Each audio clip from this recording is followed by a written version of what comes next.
I just brainstormed with one of the smartest people I know about 20 plus dating app ideas. It was a live brainstorm. She had this insight. I opened up a Google Doc. All of a sudden, 1 idea, 3 ideas, 7 ideas. This is a playbook for how to come up with 20 plus dating app ideas. One of the most proven ways to make money on the internet. I think you'll enjoy this episode. The Startup Ideas Podcast. It's sipping time, baby. Lovely to have you here. You're probably one of my favorite follows on Twitter because you're always putting out creative ideas. So I had to have you for the Startup Ideas podcast. It was only right. I appreciate the sentiment. It's always nice to hear positive things about Twitter and not like terrible things about Twitter. And obviously you're a great follow. I mean, these days you're doing a lot of interesting stuff. I won't like give away the hacks of what I've observed that you're doing. But yeah, always like curious what you're thinking about. Love your letter. Love when my tweets show up in your letter. So a lot of crossover. Very cool. So Let's start with ideas. Okay, let's start with ideas. All right, so I always have like a bunch of ideas. So I kind of like pared down a few today that I think probably relate to things that people know that I think about as opposed to like the completely off the wall things. And maybe that like anybody could really like take a crack at versus like things that would be hard to do. So, okay, start with a fun one, which is basically like, you know, The League, the dating app? I do. It was started like 10 plus years ago at this point. So I mean, I don't think everything has to be like super novel. I kind of think that someone should just like make another The League. Okay, 2.0. for people who don't know what The League is, maybe explain what it is. Okay, so The League is basically, it's like a dating app, and I think it was started around 2012 or 2013. And the premise is like, okay, if you're a woman who's kind of like ambitious and you want to get a significant other who is similarly ambitious and also wants to be with a ambitious, accomplished partner, like where can you actually find that? I think the kind of filter underlying the premise when it started was a bit around like, okay, if I go to an Ivy League school or have like a Ivy League-esque job, like I want to meet people who are similarly, you know, pedigreed in a sense. So that was like the original premise. And obviously like whenever one of these networks gets bigger and bigger, it gets a bit more diluted. They start kind of like expanding the criteria. And like this actually was pretty successful. And then they ultimately actually sold to Match Group, I think like a couple of years ago. And they did some really innovative stuff with pricing too, which is kind of another tangent. But they started like charging like hundreds of dollars, which was kind of unknown for dating apps, and actually were successful with it. So hundreds of dollars a month? I think they tested that, if I'm not mistaken. Wow. Like, I don't want to misquote it, so I should probably research it. But I think that's one of the reasons that Match was particularly interested in them as well, because they started doing really innovative stuff with pricing. And like, it's a little bit like this is, in a sense, like, you know, people are price insensitive for some of these types of products. Okay, this is crazy. So I just Googled, how much does the League membership cost? You'll pay anywhere from $99 a week to $24.99. Yep. That's $2,499 a month for a membership of the League. Yep. Wow. So you could buy a Peloton forever, or you could get a membership for a month to the League. That's crazy. Yeah. I think from what I remember, one of the interesting things that the League did was they did connect with your LinkedIn. Yeah, I think they I don't really know what the interface was like. I actually never used it, but I do think they were like, instead of going for other socials linking, they were going for like LinkedIn, and, you know, now they've obviously expanded a bit more, but I don't know if that's like an important part of it, to be honest. But I think what's interesting, if I were to think about a 2.0 now, is like, and you talk about this some too, or we all, I think anybody who's spending time online is like, what are the new status markers, or like, how has status markers evolved? So I don't think it's like as simple as like, I had an Ivy League education anymore, or I have this like job at this like consulting firm or investment bank. I think that's kind of opened up a bit. So you could do like interesting things with like, honestly, you could make probably like a dating app just for people who are YC founders. Like, you know, YC would obviously never do that, but like, somebody who's in it could probably try to do it. And like, that's obviously like one like status filter in the tech startup community now. Obviously there's like Raya, which I think is like a bit more general, like celebrity or adjacent to celebrity, I don't think it's like specific enough on what they're actually trying to filter for. So I think like a lot of people could actually do this in a bunch of different like modern high status niches, I guess. So because I have you here and because I know you know a lot about status symbols and internet status symbols. Oh boy. Yeah, it's coming. This is coming.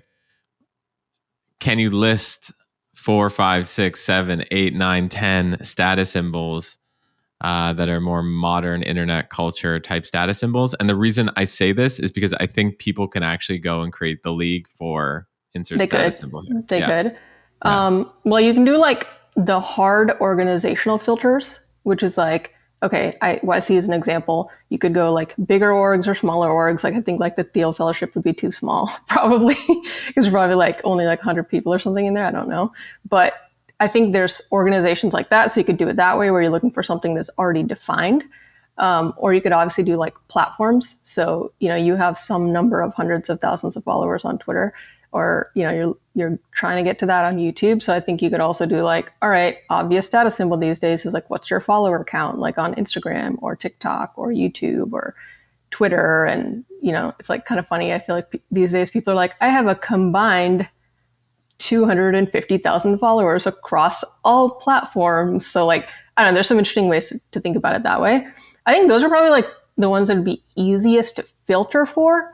But to be honest, I think there's like, you know, a lot more things where you could be somewhat subjective by your criteria, which is just like, what influence level do you have? Or like, what circles are you in? Like, even like looking at the who else follows this person would be like such an interesting metric to figure out like how much clout they essentially have or how much status they essentially have, even if they only have like 5K followers or 10K followers. So, I mean, I'm not going to list like 10 or 20 that are strictly visible online, but you kind of get the gist of like where you could actually parse it out and find those lanes. Shh, don't tell anyone. But I've got 30 plus startup ideas that could make you millions. And I'm giving them away for free. These aren't just random guesses. They're validated concepts from entrepreneurs who've built $100 million plus businesses. I've compiled them into one simple database, compiled from hundreds of conversations I've had on my podcast. But the main thing is, most of these ideas don't need a single investor. Some cost nothing to start. I'm pretty much handing you a cheat sheet. The Idea Bank is your startup shortcut. Just click below to get access. Your next cash flowing business is waiting for you.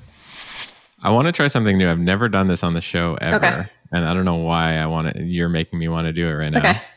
But I am going to share my screen.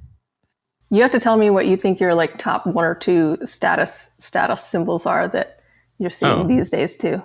Yeah, we'll jam on that. So what I want to do here is I want to create like a mini one pager for this idea. So basically I buy your insight. So what is the insight? And by the way, if you're listening to this on audio, like check it out on video. On YouTube, I'll try to explain it. I'll try to say what I'm typing out. So the insight is basically the league was dope. There was something that was working with the league. They ended up selling for millions. I don't know if we know the exact 30-ish million. I think. Yeah. And I'm pretty sure they didn't raise a lot of money. Yeah, I don't think so. I mean, I know for sure they raised like a seed at the beginning, and I'm sure they did like another round, but I'm sure they also got a bunch of equity in Match when they sold. Their insight at the time, I think, was go niche, go premium. And I really do think that LinkedIn Connect was an interesting filter. Yeah. Ended up charging, what did we say? Like 20? Like hundreds a month up to a couple of thousand a month. Hundreds a month up to, it goes $24.99 a month. So completely zapped the business model. So this is really interesting. So like if your Match Group and you have a competitor charging this amount of money per month, you might want to acquire this. You might. Because whenever you completely change the business model, that's interesting to someone who does acquisitions. Yeah, I'm pretty sure they like started testing some version of this like on Tinder or whatever their other apps are like somewhat soon after this. Oh, okay. So, Interesting. Yeah. So then it's like, okay, so here's the idea. I can't write. Here we go. Here's the idea. So what is a list of status symbols that exist today in 2024 and beyond? YC you mentioned. I think it's interesting. One reason why I say that and why I think it's interesting is like, okay, obviously with a lot of these products, part of the game is like, how can you actually like get people to be talking about it? Like you could argue that maybe if it's super high status luxury, like, velvet rope stuff, you actually don't want a lot of people talking about it. But I don't know. I kind of think the name of the game these days is you kind of do want it to have some, hanger appeal or whatnot. So like, I think the more specific you make it and the more like remarkable in the sense that people want to talk about it, you make it, like the more interesting your early traction will be. I wouldn't necessarily say like in the long term, just YC is an amazing like, dating app, but I think there's something to thinking about, like not just like, okay, this is a like dating app for pedigreed people. Like that's like, okay, cool, but it doesn't like quite have the same hook. Totally. Okay, so I think there might be, these are things that might work, right? Like when you're creating an idea doc, like the idea, what you really want to say is just like, I think these are hypotheses. This might work, it might not work. This is the insight, So I do think that it's worth putting in there, and it's like a TBD. We'll in the future we'll go explore. You had a really, really, really good insight, which is people who, how did you describe it? People who follow. Oh, like, yeah, I think, so there's like status where it's like, I can wear the status myself, or there's status like who am I in the room with? Right. And so you're like looking at the people who I'm in the room with and implicitly thinking I have high status. So online, that'll be like, who else is following me on Twitter? If, like you're following me on Twitter, or Paul Graham's following me on Twitter, or like Elon Musk is following me on Twitter. It's like, okay, even if I only have like tens of thousands of followers, maybe I actually am a high status or accomplished, like up and coming person that is worthy of being included in some pool. Yeah, that would be, and maybe you can play make a game of that too. It's like, I only want to date people who, Elon Musk follows or something like that. Yeah, this is already sounding like super like game the system. Like I'm looking, what is it? Like the trust fund 6-5, like Blue Eyes Finance. Honestly, you probably make an app like for that if you actually wanted to. But at the same time, I don't know, there's like something between this being crazy and something like also to say that there is a lot of pragmatism in like some of these things that people are actually like subconsciously, if not consciously, caring about. So, yes, I think that's right. I'm married, by the way, so I don't know. I'm not on the dating scene either, but like, I don't know, enough people are, especially like if you're doing anything in social or if you're online, it's just like you can't avoid being kind of like slapped in the face with this and like loneliness and dating and how to meet people. So I think it's interesting. Like it's like a giant social experiment. So I mean, min amount of followers, like that was supposed to be Raya in the beginning. Whereas like you needed a certain amount of followers basically, and you connected with your Instagram. Like what was Raya? Raya was basically the league, but for like more celebrity-esque, like more LA, like Hollywood adjacent. Yeah, I would say. And obviously like, I feel like a lot of tech people have been trying to get onto it and maybe have succeeded or maybe have not succeeded. But yeah, I mean, you could do levels. You could do like, 10K followers, I feel like was a thing for a while. And then it's like 100K followers. And, now it's probably like 1 million, depending on how you slice it. Totally. Why now? Why should this business be created now? Well, it's easier than ever to create software. So it's basically cheap to launch a dating app, whereas it used to cost a couple $1,000,000. Yeah, cheap to launch, like so many distribution channels you can try to hack to get users. Like, although that's, you could talk about retention of those users. But in general, I think there's like a lot more ways to try to get people to use your products. And I think like probably in the top 5 topics for people between like ages 18 and like 40 is like how to find a partner.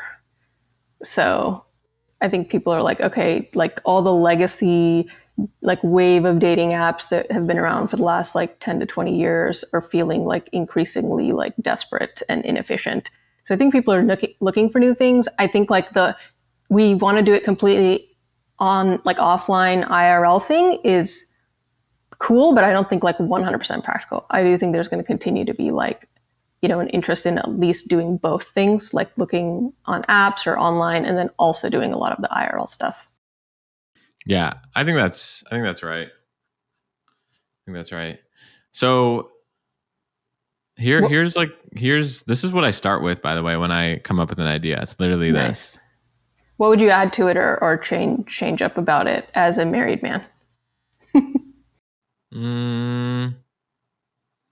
Have you seen this? Okay, now I can. Locks Club, I have not. So Locks Club is interesting. It's basically Raya or The League, but for Jewish people. Okay. So more of a high-end, more of like a high-end version, like a premium version. And I believe they also launched recently one for Asians. So they're basically... And it's like owned by the same company. Parent. That's cool. Yeah. I think that's pretty smart. Yeah. And is it like in person, online, both? I think it's online, but I think they must do a lot of events. Yeah. But I think just going premium, like looking at basically going through, so going back to our document, it's like, what's the insight here? It's like go through Match.com and IAC, which is a huge multi-billion-dollar conglomerate that owns a lot in dating apps. IAC's portfolio, and just create premium versions of what you see on their website.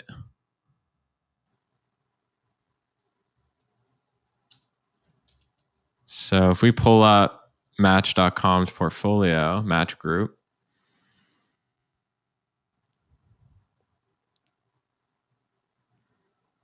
okay. Did you see my screen? Yep. It's like A through Z. Literally A through Z. Asian people meet, baby boomer people meet, black people meet, Catholic people meet, divorced people meet, India meet, Italian people meet, J people meet, etc., etc. You get the idea. Oh my God. Do you see this? Veggie people meet? I don't know. Honestly, that's probably like, I don't know how I feel about the name. Like we can talk about names. I think names are pretty important, but I think it's actually a pretty good idea, to be honest. Just go through this and just build premium versions of this. Charge, like do the league pricing and just cash flow. Don't raise money. Yeah, I think that's the big thing now too, which is like a lot of the bigger ones, they obviously like went the like raise a bunch of venture money route. And so they're kind of like locked into that path for the most part. So you can like start again and obviously choose a path that is more sustainable and more profitable earlier on. And then you like don't even really have to get that big to actually make it a good business for yourself. And you can probably still sell it to somebody later.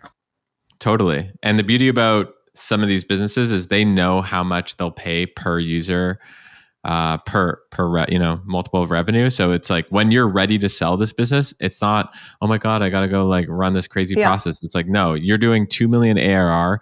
They pay 8x, whatever. I'm making this up. And you just call them up, you meet them in their office in New York, you get an offer, you take it, and that's it. Yeah. And there's like always buyers, I feel like, because the base for the existing products is going to continue to churn out. They're going to become irrelevant, but like this is a perennial thing. And I don't think the online or digital version of it's going to go away. So I don't even feel like it's not super like seasonal or trendy in any way. It's just like I kind of feel like it's like a little bit like restaurants. You know, restaurants are cool for like 2 or 3 years, and then they're like you kind of need a new one to try. Yeah. And like maybe this is a little bit longer than 2 to 3 years because like to build up the network and then have the network effects, it's like valuable for longer. But I do feel like it's probably not that much more than like 5 or 10 years, you know? So I like it. Cool. All This right. idea, I think it's a good one. To me, like we have a thing on the show. Is it a sip or a spit? And sip means good. And spit means not good, and it's a sip. This is like Dang. it's Okay. validated, it's worked. I think the timing is good. The other idea, okay, can I make this idea even crazier? Yeah, of course. You don't make your people are going to hate this one, but it's an opportunity for someone to do. Okay. You just go through like that list that we showed on Match.com, and instead of creating a dating app, which is a bit more complex, you have to create liquidity, right? Network effects, Right. and you target locally first. It's just a bit more complex in terms of the user So you're trying to acquisition. make a profiles app? I think the idea is you create. Don't give It's away AI all my thoughts, but okay, go ahead. It's basically like AI girlfriends and boyfriends, but in those niches. So Oh boy. Okay. yeah, I know. I had to say it. It's I had okay. to say It's it. okay. It'll probably happen if it's like, I mean, I don't know. Can't you just like use a generic app and make a character? But I guess Yeah, it's you like, could. I Could, guess but it's like wanting a therapist that like fits your, preferences similarly. yeah, I think quick ad break. Let me tell you about a business I invested in. It's called boringmarketing.com. So a few years ago, I met this group of people that were some of the best SEO experts in the world. They were behind getting some of the biggest companies found on Google. And the secret sauce is they've got a set of technology and AI that could help you outrank your competition. So for my own businesses, I wanted that. I didn't want to have to rely on Mark Zuckerberg. I didn't want to depend on ads to drive customers to my businesses. I wanted to rank high in Google. That's why I like SEO, and that's why I use boringmarketing.com, and that's why I invested in it. They're so confident in their approach that they offer a 30-day sprint with a 100% money back guarantee. Who does that nowadays? So check it out. Highly recommend boringmarketing.com. Let's just use Locks Club as an example, or the Jewish niche. It's like if we believe that AI girlfriends and AI boyfriends are going to be a thing, and we don't have to believe it. Like I can pull it up on Google Trends right now. I believe that it is going to be an economic thing. I'm not What sure do you if mean it's. by that? Well, I believe that people are going to use it and a lot of money is going to be made with it. I don't know if it's going to be like a human improvement Right. engine. I agree with you. I agree, and that's why maybe people listening don't work on it. You don't have to. I would personally wouldn't want to work on this, but I do think that there's a huge financial opportunity Yeah. to go and make millions of dollars doing this. Do I want to agree. do it? Absolutely not. Here's the Google Trends data for AI boyfriend, and it's charts are not nicer than this. What is this tool you're using? Glimpse? Yeah, I use Glimpse. It's like a layer on top of. I'm not affiliated or anything like that. Okay. It's just a layer on top of Google Trends that adds like a few more like related trends or what are people talking about on different channels. It also just has these like related topics, and it gets you in these like I'll just like click into I know what character AI is, but let's say I didn't. I'd click into character AI, and then it would bring me in this rabbit hole, and it just allows me to get really smart about a topic that I'm trying to learn about. Nice. And I'm always like surprised I'm not surprised, but I don't think like my approach to ever making things is like look at the trends and the search and like like it's like that's super diligent. Yes. Will definitely lead to outcomes, but I think it's kind of the opposite of getting inspiration from something you're observing or thinking or feeling or involved in. And I think for better or worse, I struggle to be inspired enough by data that I find alone.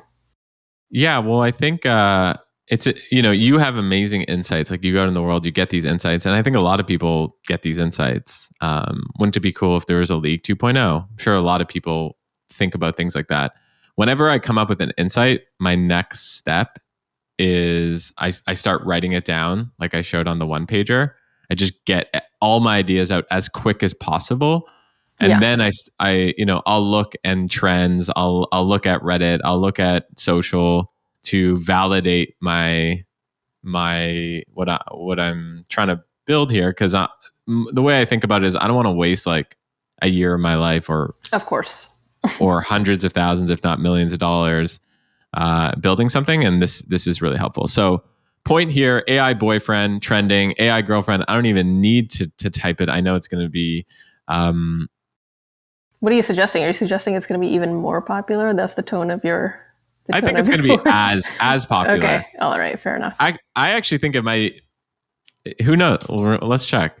I think it's going to be. I think it's going to be as popular. What's the discourse? The discourse is that it's probably supposed to be more popular because there's this like commentary that there's a lot of men spending time on the internet. So I actually don't have the paid glimpse tool, but I mean, it looks pretty. They're both spiking. They're both spiking. They're both similar. My idea. Shout out to I think it's Amanda Bradford who made the league. Yes, she is. Shout out Amanda. She's awesome. Yeah, she is awesome. So, point is, AI girlfriends, AI boyfriends for Italians, Indians, Jewish people. Huge opportunity. We don't want to do it, but someone could do it. Somebody could do it, and I'm sure they will do it. Yeah. And please don't shout me out when you do. Yeah, me either. Okay, so is that a wrap on the League 2.0? That's a wrap on that. Let's do one more idea. That's it? One more idea? My God. Okay. All right. That was like 30-minute idea. Okay. All right. I'll run through a couple quickly. Okay. So this is, since we're on the AI topic, this is like a really small idea. Okay. So I don't think we need to dive into this one that much, but do you know this app Riz-maxing, that whole like Riz-maxing? Yes. That's not the name of the app. I think it was like Umax or something like that happened for a while. We've covered Umax on the show. Okay. So you definitely know it. Like, I'm like, there's probably a version you could do with AI that's like Riz-maxing or like charisma maxing, which is like the product would be that instead of like you taking a picture of yourself, it would be like the AI is listening to conversations that you have, which I know it's like, we've been talking about that for like friend companionship apps and stuff like that. But this is more like as if it was like looking at your text, but it's actually listening to your conversation. And then it'll like score you on all these different like dimensions of social competence, basically. And it'll say like, are you being awkward? Or like, were you being charismatic? Like you reacted like this odd way. And like, I haven't figured out what are all the different metrics, but basically like, I feel like people want social feedback a lot, but they don't always get the honest feedback. And I wouldn't say this is a durable product, to be honest, but I do think it's like the type of product that could have a moment around this, like, you know, charisma or social skills awareness rating, like trifecta, which I think does play well as far as like people sharing stuff like this. And would it be like something like a pendant where you wear it and it's listening, or what are you thinking? I mean, I think that's like a whole nother, this is not, in my opinion, serious enough to like merit a hardware product that goes along with it. I think it's more just like, oh, it's like an app. Maybe you can like make it background listen, like for some certain conversations. Obviously, like all privacy disclosures, like that's not part of this ideation process.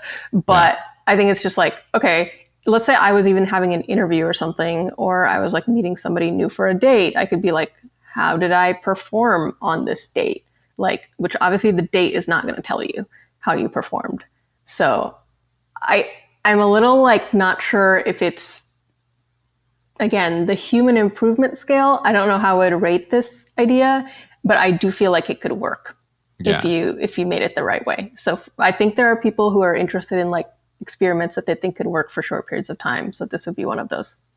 I mean, maybe it is helpful in the human improvement because the alternative is nothing, or the alternative is, anonymous apps like that are very hurtful to people. People put up, these polls and they get sometimes really, Well, really stuff. I think it's helpful like short term, but I guess my comment is like I do think like social interaction is a thing that will long term help you actually improve upon those things. Oh, yeah. So it's not like you can just constantly be getting a report card on every conversation you're having and then be like, oh, I'm gonna like look in the mirror and get better at this thing. So maybe it's like good for some social awareness. I don't know if it's good for like actually putting that into action long term. So. Yeah. I do like the insight around report cards for Riz, basically. That's the idea. Yeah. I think report cards for X, Y, Z in general is like a huge opportunity. People constantly want to know, are they doing good? Are they doing bad? We spend the first 21 years of our lives, if we go to university, 18 years of our lives, let's say, going to school, getting report cards. Did you do good? Did you do bad? And then, yes, we do have performance reviews at work and stuff like that. But I think people love report cards. They like to know how they're doing. People like report cards. They like astrology-esque things. They like personality test-oriented things. They kind of like IQ test-oriented things. I feel like there's probably like some like whole horizontal here that's like related to all these, like it's somewhere between a game and like some tangible information. Yeah, I like it. And if let's say you had this insight, I know you don't go to like look at data and trends, but like, where do you go from here, from idea to actually taking it to the next level? Well, it's probably not like, I don't know, my answer would be just make the thing, which is not an answer that involves a lot of other like research and stuff like that or validation necessarily. But I also don't think it would be that hard to make. I mean, obviously you need to have like some ability to like build the thing, but I don't know. I think that most of it is just like building the interface that you actually want people to see. So like most of it is thinking through what we're talking about, which is like, what is a report card going to look like? What are like the 5 or 6 or 10 dimensions on which I'm going to give feedback? And then maybe it would be thinking about like, what are the use cases? So maybe you'd make it easier for someone to use this by saying, oh, this is for an interview, this is for a date, this is for like a party, this is, like give them use cases so they don't feel like this is not normal for them to use it for a particular situation. And then I think you could easily then like give examples of someone using it for each of those use cases and what that report card looked like, and then create a bunch of content on the basis of all those use cases.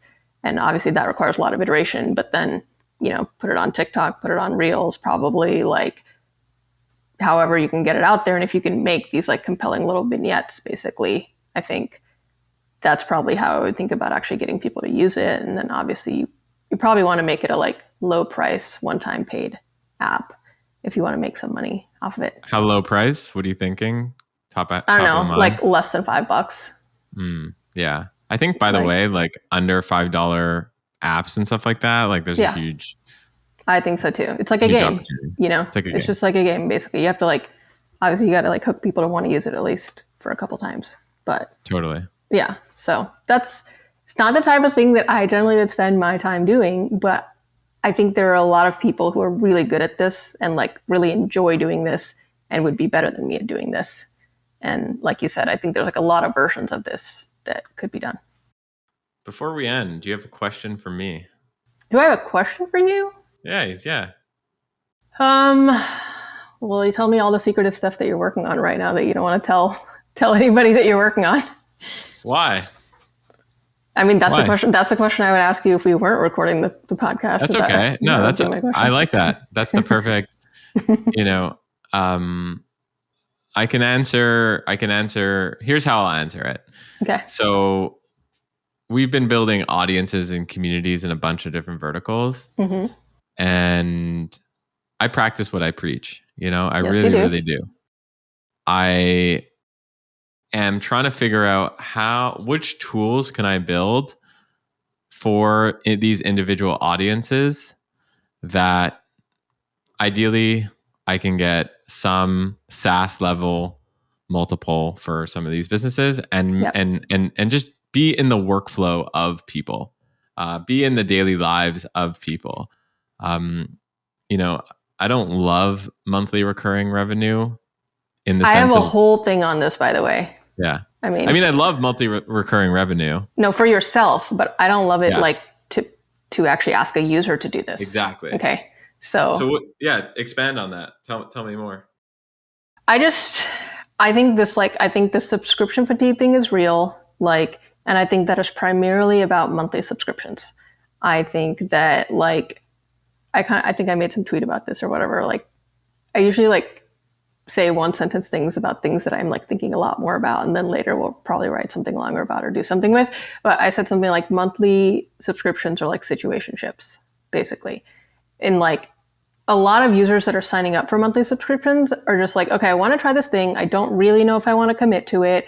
Like either they're trying to kind of do a free trial and cancel it right away, or they're like, don't end up doing that. And later they're like, oh man, I didn't mean to like actually be subscribed. And like, it's just like really irritating, I think, for people, and they're kind of in a limbo state.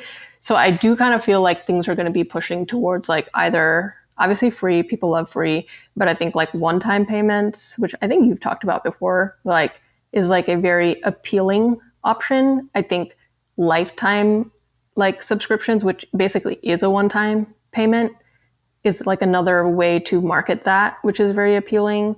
I think annual subscriptions are fine too. Like I would love to not even have a monthly option. Like if I were like selling something on a subscription basis, I'd be like, it's annual or nothing, basically. And I think a lot of people are going to start doing that more. I think there's also this like pay what you want trend that's been happening as well. And I think it's like all from the root of the fact that monthly subscriptions are just like don't feel good to users anymore. Totally. And you want to push people to either like still be uncommitted entirely or committed entirely in some way. And then obviously, ideally, you want them to feel like they got a lot more value than they actually paid. So yeah, I have this like any product that I'm pricing, I would not be at all interested in doing a monthly subscription, like if I could avoid it.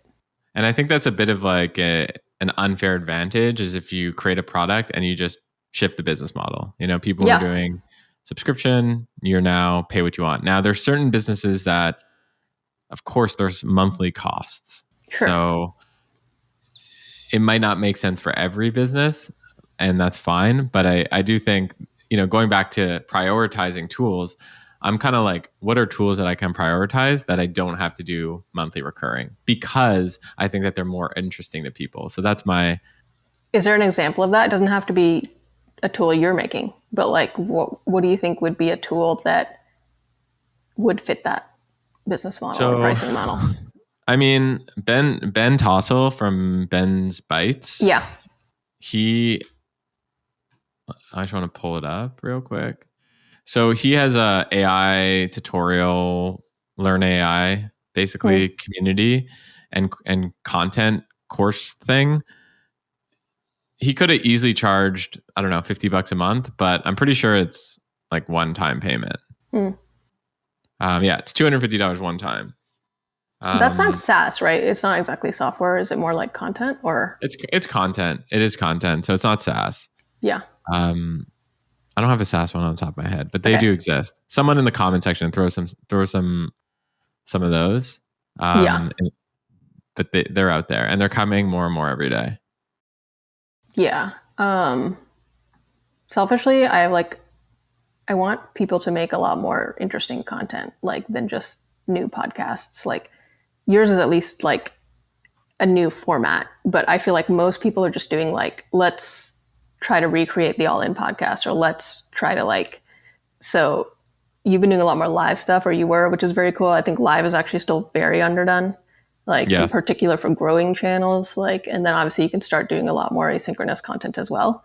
But I want people to like do more novel formats, and that could either be like towards live and like much more unscripted, which I think you're doing, or it can be like more produced and like more high fidelity to some extent, which I don't think people are really touching because it requires a lot. I don't know, kind of like requires you to like put your heart on the sleeve a little bit more and like put your taste on the line. Like if you're doing something that's like more produced, I feel like people feel more like they're trying. And so like it feels like bad if people don't like it. But like I really want somebody to do like the Daily Show, but for like tech/culture, you know, like tech meets culture, something like the Be Real like spot on SNL that like they did. I feel like that's like you could do a bajillion of those, like if you created your own, or I don't know, just like I think there's like so many, even like Architectural Digest, like home tours. Yes. Like you could totally take that and do it, but like where startup founders live, or like, you know, I don't know if investors or like founders who are actually rich would want to like show you that they have money. If they were willing to, that would be cool. But I just feel like there's so many different spins that like you could do with different parts of like the culture that are still very resonant, and it doesn't just need to be like, you know, a group async podcast, basically. Yes. Yeah. So I think really smart growth tactic and insight, which is live, is pretty untapped. Obviously it's tapped in some niches like gaming and stuff like that, but there's whatever it is you're doing, whatever it is you're working on, think about exploring new novel formats. Live is really interesting. And there is like a way that you can, like I was doing lives before. I did a bunch of lives where people would come on to my show and I'd be like, tell me your business and let me like break it down for you. And it was really fun. And I will do that again. But my point is it isn't easy to get started, but once I started doing it like 4 or 5 times, I you know, it got a lot easier. So don't give up in the first time. One of the big things too, which you kind of probably figured out, is like I feel like people latch onto a format they think they should do, and then that format probably does not fit their emotional center or like their natural aptitude, like whether it's video or audio or async or live or like short form or long form or group or individual, like whatever the combinations are. And like I think you need to iterate a lot more on that to find where your emotional like center actually is. And presumably I think like live and unscripted and like a little more of that, I think through observation ended up fitting you better than previous iterations of things you had been doing, which you could do, but I don't think probably was emotionally the right fit for you. And I think people they don't spend enough time iterating on formats to find the thing that they're actually better at and can do more sustainably. And then like, I think people stay too much in the like middle of the bell curve, which is like, okay, what are people generally doing? And I think most of the time you should push to some extreme. Like, okay, everybody's doing group like async. Okay, I should do like live and like try to solo stream or do one-on-one or like some interesting format. Or I should like go more produced, higher fidelity, like less often. Like, I think that's also good too. Like to try those things where like people haven't really done a lot yet. Couldn't agree more. If you go back to old episodes of this podcast, I'm in the first episode, please don't, because you can see how unhappy I am. You can see that I'm just trying to make it work.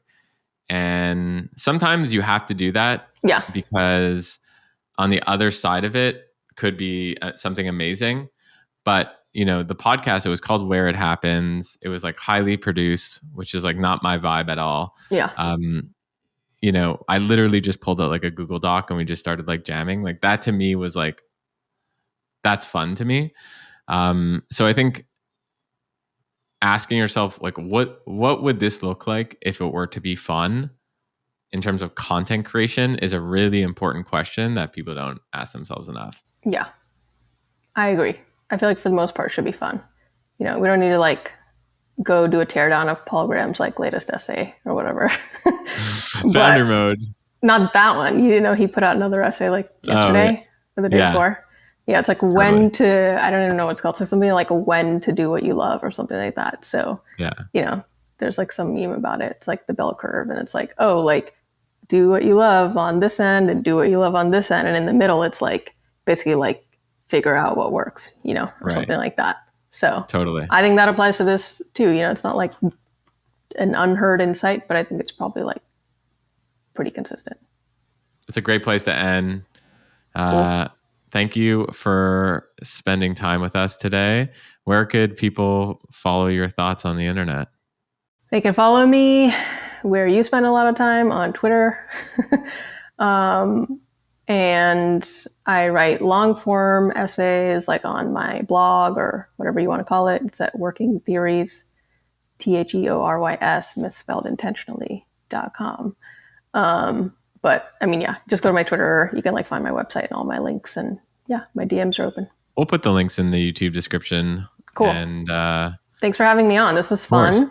I didn't get to the back half of my ideas doc, so for another time. yes. But if anybody ends up doing like the League 2.0 and derivatives thereof, I'm sure we would be curious to know. 100%. Let's make that comment section on YouTube thriving. Thanks again for coming on, and I'll see you later. Okay. Thanks for having me, Greg.